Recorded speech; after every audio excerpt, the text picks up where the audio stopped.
मीठे बाबा की मुरली के मुख्य मुख्य एसेंस अभिधारणा के लिए सीप में है मोती जैसे, मुरली एसेंस है बिल्कुल वैसे। होली हंस बन ज्ञान रतन, चूगना है ऐसे, तब बन पाएंगे हम बिल्कुल बाबा जैसे। मीठे बच्चों, भोलेनाथ मोस्ट विल्टेड बाप तुम्हारे सम्मुख है। तुम प्यार से याद करो तो लगन बढ़ती जाएगी, विघ्न खत्म होते जाएंगे। ब्राह्मण बच्चों को कौन सी बात सदा याद रहे तो कभी भी विकर्म ना हो। आज का जो क्वेश्चन है, जो कर्म हम करेंगे हमें देख और भी करेंगे, यह याद रहे तो विकर्म नहीं होगा। अगर कोई छिपाकर भी पाप कर्म करते हैं तो धर्मराज से छिप नहीं सकता, फौरन उनको सजा मिलेगी। आगे चल और मार्शल लॉ हो जाएगा। इस इंद्र सभा में कोई पतित छिपकर बैठ नहीं सकता। तो बाबा ने कहा कि हम सोचते हैं कि हम कोई भी कर्म करेंगे तो लोग हमें नहीं देखेंगे, यह गलत है। हम जो भी कर्म करते हैं ईश्वर हमें देखता है और धर्मराज हमें उसकी सजा देता है। तो किसी भी काम को करने से पहले आप जरूर यह ध्यान रखें कि बाबा आपको देख रहे हैं, हर पल हर क्षण उनकी नज़र है अपने बच्चे पर।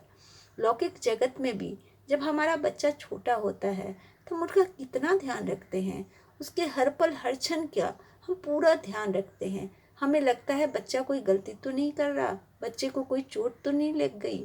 सेम हमारे बाबा हैं जो हर पल हर क्षण हमें देखते हैं, परखते रहते हैं, हमें समझाते रहते हैं, हमें नॉलेज देते रहते हैं, हमें पढ़ाते रहते हैं, हमें प्यार करते रहते हैं।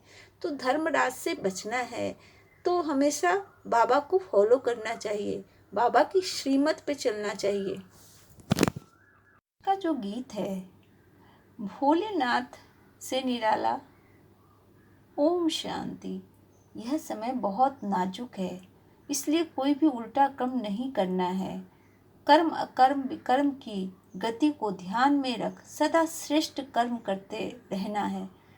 धारणा के लिए बाबा ने यह कहा है, यह समय बहुत नाजुक है, इसलिए कोई भी उल्टा कर्म नहीं करना है। कर्म अकर्म विकर्म की गति को ध्यान में रख सदा श्रेष्ठ कर्म करते जाना है। दूसरा जो है, योग से सदा के लिए अपनी काया निरोगी बनानी है। एक बिलविट मोस्ट बाप को ही याद करना है। बाप से जो अविनाशी ज्ञान का धन मिलता है वह दान करना है। मतलब बाबा के कहने का मतलब है कि कोई भी ऐसा काम न करे जो बाप की श्रीमत में नहीं हो। उसी से हमारे कर्म होते हैं, हमें विकर्म मिलता है। अगर कर्म हमारे अच्छे रखना है, हमें श्रेष्ठ कर्म करते रहना है, तब हम विकर्म को प्राप्त नहीं होंगे। हमेशा अच्छे श्रेष्ठ कर्म करें। और बाबा ने कहा है कि अगर आप कर्म अच्छे करोगे तो आपकी काया हमेशा निरोगी बनती है। हेल्थ इज वेल्थ कहा जाता है कि अगर बाप की याद में रहेंगे तो हमेशा अविनाशी ज्ञान का खजाना आपको मिलता रहेगा। अविनाशी ज्ञान के खजाने को खुद अपने तक सीमित न रखें, लोगों को भी दान करें। जितना दान करेंगे उतना बढ़ता जाएगा, उतना ही सुख शांति आपके जीवन में आती जाएगी। का जो वरदान है, स्वमान में स्थित रह विश्व द्वारा समान प्राप्त करने वाले देह अभिमान मुक्त भव। माने पढ़ाई का मूल लक्ष्य है देह अभिमान से न्यारे हो, देही अभिमानी बनना। इस देह अभिमान से न्यारे अथवा मुक्त होने की विधि ही है सदा स्वमान में स्थित रहना। बाबा स्वमान की बात हमेशा याद दिलाते, कहते कि आप महान हो। आप हमेशा सोचो कि आप उस सर्वशक्तिमान के बच्चे हो, आप कितनी महान हो। ईश्वर ने आपको चुना है। वाह रे मेरा भाग्य कि भगवान ने मुझे पसंद किया है। जब इस स्वमान में रहोगे तो खुद ब खुद जो गुण हैं वो आपके अंदर विकसित होते चले जाएंगे, भगवान के गुण। क्योंकि जिसका सानिध्य रहता है उनका ही गुण हमें मिलता है। तो हम परम पिता के सानिध्य में रहेंगे तो हम गुणवान बनते चले जाएंगे। और हमेशा देह अभिमान से दूर रहो, क्योंकि देह का जो अभिमान होता है वह इंसान को हमेशा कष्ट देता है। तो देही अभिमानी बनो, मुक्त रहो। यह सोचो कि मैं आत्मा अपने मस्तक पर विराजमान हूँ। मैं आत्मा कितनी प्यारी आत्मा हूँ, मैं मणि हूँ, मस्तक मणि हूँ। ऐसा अगर सोचते रहेंगे तो देह अभिमान नहीं आएगा। संगम युग के और भविष्य के जो अनेक प्रकार के सोमान हैं, उनमें किसी एक भी सोमान में स्थित रहने से देह अभिमान मिटता जाएगा।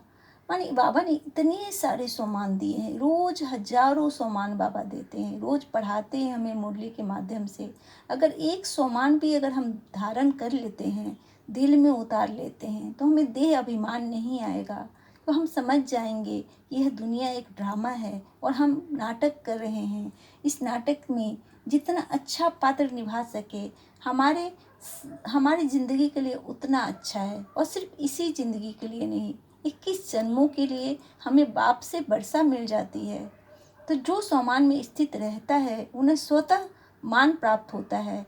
सदा सोमान में रहने वाले ही विश्व महाराजन बनते हैं और विश्व उन्हें सम्मान देता है। आज हम ब्रह्मा बाबा को देखें। आज ब्रह्मा बाबा ने अपना जीवन समर्पण कर दिया और देह अभिमान को भूल कर बाबा को प्यारे हो गए, शिव बाबा को प्यारे। उन्होंने अपना जीवन समर्पित कर दिया। तो आज पूरी दुनिया में लोग उन्हें जानते हैं।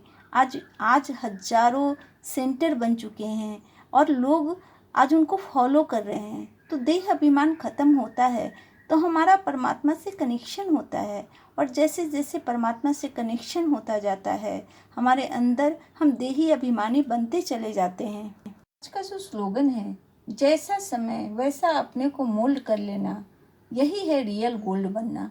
मतलब बाबा गोल्ड का उदाहरण देकर समझाते हैं कि जिस तरह की हमारी जो सिचुएशन होती है, जिस तरह के लोग मिलते हैं, उस तरह से अपने आप को मोल्ड करना है, उस तरह से अपने आप को बनाना है। और ये तभी संभव है जब हम शिव बाबा से कनेक्शन रखते हैं, उनसे लगातार शक्ति लेते रहते हैं। तो अपने आप को मोल्ड कर लेना, गोल्ड की तरह मोल्ड कर लेना, हर सिचुएशन में फिट कर लेना, यह तभी संभव है जब हमारे अंदर शक्ति होगी, खुद का सम्मान होगा कि मैं कितनी महान आत्मा हूँ, बाबा ने मुझे चुना है, मेरे अंदर कितनी शक्ति है, मैं मास्टर सर्वशक्तिमान हूँ, मैं शांत स्वरूप आत्मा हूँ, मैं मास्टर सूर्य हूँ। तो इस तरह की जो धारणाएं हैं, इस तरह की चीज़ें जो हैं, वो आपको अंदर से धीरे धीरे इतना मजबूत बना देगी कि हर सिचुएशन में आप खुद को मोल्ड कर पाएंगे। जो शुभ विचार है आज का, हर परिस्थिति में सहनशील बनो, तुम मौज का अनुभव करते रहोगे। बाबा ने कहा कि सहनशीलता जीवन के लिए बहुत ज़रूरी है। अगर आप सहनशील बनोगे तो लोग आपको फॉलो करेंगे, आपके ऊपर किसी भी सिचुएशन का प्रभाव नहीं पड़ेगा। आप हमेशा खुश रहोगे, आपके मन में कभी भी हमेशा शुभ भावना और शुभ कामनाएं रहेगी। सहनशीलता मानव जीवन के लिए बहुत ज़रूरी है और बाबा इस पर बहुत ज़्यादा ध्यान रखते हैं और कहते हैं सहनशील बनो, क्योंकि तभी आपको खुशी की प्राप्ति होगी। नहीं तो छोटी छोटी बातों में हम इतना मूंझते रहते हैं, दुख करते रहते हैं, कहते रहते हैं क्या हो गया, कैसे हो गया। तो क्यों की जो लाइन लगाते हैं उससे हमारा जीवन बहुत दुख में हो जाता है। बाबा ने जो दिया है, जैसे दिया है, बाबा जैसे रखेंगे हम वैसे ही मौज में रहेंगे। ऐसा सोचते जाएंगे तो सहनशीलता बढ़ती जाएगी और बाबा से कनेक्शन होता जाएगा और मौज मिलती चली जाएगी। सोमान है आज का, मैं आत्मा देह अभिमान मुक्त हूँ। आज के जो सोमान में बाबा ने जो दिया है वह है देह अभिमान मुक्त हूँ। देह के अभिमान के साथ बहुत सारे इमोशंस आ जाते हैं, और जैसे गुस्सा हो गया, क्रोध हो गया, अभिमान हो गया, क्रोध, अभिमान, ईर्ष्या, द्वेष, इस तरह की जो भावनाएं होती है वो देह अभिमान के कारण होती है। लेकिन जैसे ही हम देह को भूलते हैं, देही अभिमानी बनते हैं, तो हमें पता चलता है कि हम आत्मा हैं। आत्मा जो मस्तक पर विराजमान है, यह आत्मा जो 5000 वर्षों से चली आ रही है और अभी इसकी जो शक्ति है उसको बढ़ानी है, बाबा से कनेक्शन करना है। संगम युग पर बाबा से कनेक्शन करेंगे, आहिस्ते आहिस्ते जीवन सुंदर बन जाएगा। तो हमेशा देही अभिमानी बनकर जीना है, देह अभिमान में नहीं रहना है। मुख्य जो बातें हैं, जो बाबा ने खजाना दिया है, वह है मीठे बच्चे, भोलेनाथ मोस्ट विलवेट बाप तुम्हारे सम्मुख बैठे हैं। तुम प्यार से याद करो तो लगन बढ़ती जाएगी, विघ्न खत्म होते जाएंगे। दूसरा जो है, यह समय बहुत नाजुक है, इसलिए कोई भी उल्टा कर्म नहीं करना है। माने उल्टा कर्म अगर हम करते हैं तो हमें बहुत परेशानी होगी। इसलिए धारणा के लिए ज़रूरी है कि कभी भी कोई भी गलत काम हम ना करें। हमेशा जो बाबा की श्रीमत है उस पर हमें चलना चाहिए। तीसरा जो पॉइंट है, योग से सदा के लिए अपनी काया निरोगी बनानी है। तो योग जब हम करते हैं तो मन हमारा स्वस्थ रहता है। जब मन हमारा स्वस्थ रहता है तो हमारी काया खुद ब खुद निरोग हो जाती है। उसके आगे बाबा ने कहा, सोमान में स्थित रह, विश्व द्वारा सम्मान प्राप्त करने वाले दे अभिमान मुक्त भव। अगर हम सोमान में स्थित रहेंगे तभी हमें विश्व के द्वारा सम्मान प्राप्त होगा, क्योंकि जब हम सोमान में रहेंगे तो हमारे अंदर दूसरों के लिए भी मान रहेगा। हम दूसरों की भी सेवा कर पाएंगे, दूसरों को भी हम सुख दे पाएंगे, उनके लिए अच्छा सोच पाएंगे, उनके लिए शुभभावना और शुभकामनाएं रख पाएंगे। तो वैसी स्थिति में हमें लोगों से सम्मान प्राप्त होना ही होना है। तो बाबा ने जो वरदान दिया है बहुत ही सुंदर है। सोमान में स्थित रह, विश्व द्वारा सम्मान प्राप्त करने वाले दे अभिमान मुक्त भव। संक्षेप में बाबा ने समझाया कि संगम युग के और भविष्य के जो अनेक प्रकार के सोमान बाबा ने दिए हैं, उनमें से एक भी सोमान अगर आपको याद रहेंगे, आप उसमें स्थित रहेंगे तो देह अभिमान मिटता जाएगा। जैसे जैसे देह अभिमान मिटता जाएगा आप देही अभिमानी होते चले जाएंगे। आज का जो स्लोगन है वह है, जैसा समय वैसा अपने को मोल्ड कर लेना, यही है रियल गोल्ड बनना।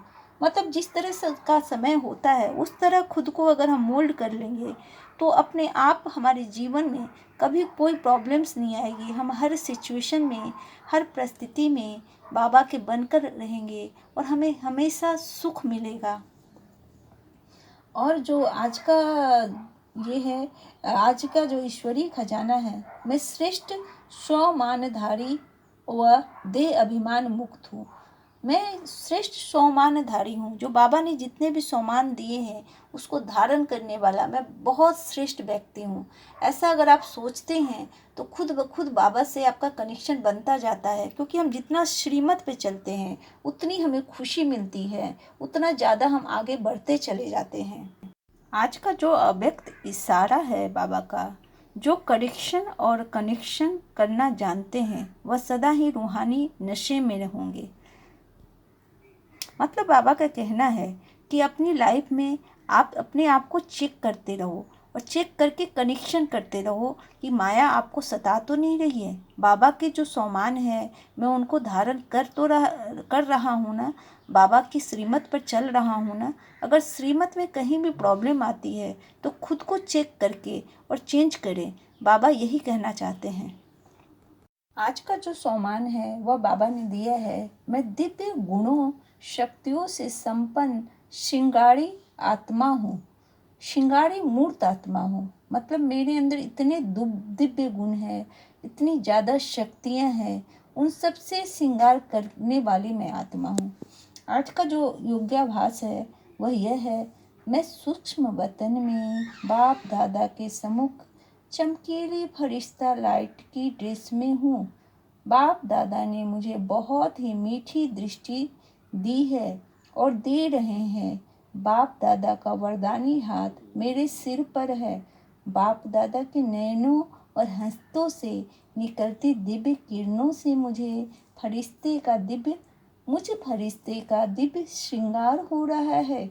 इन दिव्य किरणों को पाकर मैं आत्मा इस दैहिक संसार के सर्व आकर्षणों से मुक्त हो रही हूँ और मैं स्वयं को दिव्य गुणों और शक्तियों से संपन्न अनुभव कर रही हूँ। तो इस तरह से योगाभ्यास करना है, इन लाइनों के साथ बाबा से योग लगाना है, बाबा से प्यार करना है। और आज का जो चिंतन है वह है, अपने अलौकिक श्रृंगार की लिस्ट बनाएं। कि किन किन अलौकिक श्रृंगार की लिस्ट बनाए, मतलब अपने गुणों की लिस्ट बनाए, अपने सम्मानों की लिस्ट बनाए। श्रृंगार पर आधारित अव्यक्त मूल्यों का अध्ययन करते हुए चेक करें कि अभी कौन सा श्रृंगार करना बाकी है। ईश्वरीय ज्ञान योग के निरंतर अभ्यास से ही श्रृंगारी मूर्त बनेंगे। जैसे जैसे हम बाबा के करीब चलते जाएंगे, जैसे जैसे बाबा की श्रीमत पर चलेंगे, जैसे जैसे अपने आप में सुधार करते जाएंगे, वैसे वैसे हम में सुधार होता जाएगा और हम श्रृंगार हमारा होता जाएगा, सम्मान से श्रृंगार होता जाएगा।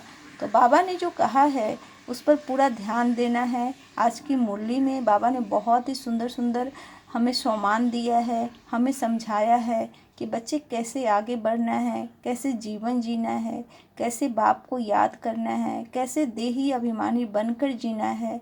तो फ्रेंड्स, मुरली के जो भी मुख्य पॉइंट्स थे, मैंने अपनी नज़र से कोशिश की है आपको समझाने की।